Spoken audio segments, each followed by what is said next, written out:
Pemerintah akan memberikan sejumlah insentif fiskal untuk mendorong para investor berinvestasi di Ibu Kota Nusantara atau IKN Nusantara, Kalimantan Timur.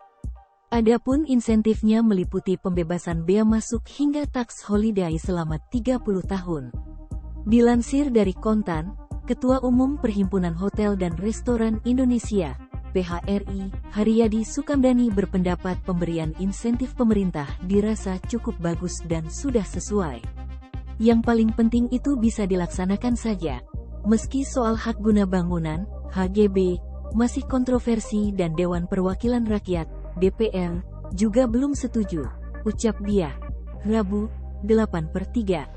Meskipun demikian, dia menilai secara keseluruhan insentif tersebut sudah bisa menarik minat investor untuk mulai berinvestasi di IKN. Selain itu, Haryadi berharap pemerintah juga bisa menambahkan insentif dari sisi perbankan. Sebab, kemungkinan komunikasi dengan perbankan bisa saja terkendala karena adanya risk management yang mana memandang IKN sebagai daerah baru. Misalnya, kata dia, apabila pengusaha mau membangun hotel di IKN, jangan sampai dipersulit oleh perbankan terkait pembiayaan. Jadi, tambahannya mungkin bisa support pembiayaan atau enggak, ujarnya. Sementara itu, Haryadi juga berharap agar pemberian insentif yang saat ini tengah digencarkan tidak berubah seiring bergantinya pemerintahan.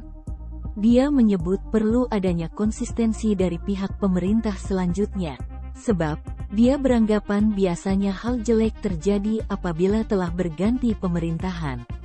Konsistensi, kalau pindah pemerintah, kebijakan harus terus dihormati. Berharap juga ada payung hukum yang jelas, kata dia. Sementara itu, Ketua Umum DPD Himpunan Pengusaha Pribumi Indonesia, HIPI, Sarman Simanjorang mengatakan, untuk menarik investor di ibu kota yang masih baru, memang dibutuhkan kebijakan fiskal, keringanan dan juga kepastian jangka waktu insentif yang diberikan.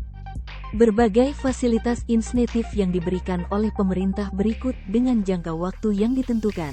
Ini merupakan komitmen pemerintah yang ingin memberikan suatu jaminan kepada para calon-calon investor. Dan tentu ini menjadi salah satu daya tarik, tutur Sarman, Rabu, 8/3. Adapun beberapa insentif fiskal dan non-fiskal yang diberikan pemerintah bagi investor diantaranya, pemberian hak guna bangunan, HGB, hingga 80 tahun, pembebasan bea masuk dan atau fasilitas PDRI dapat diberikan sampai dengan tahun 2045.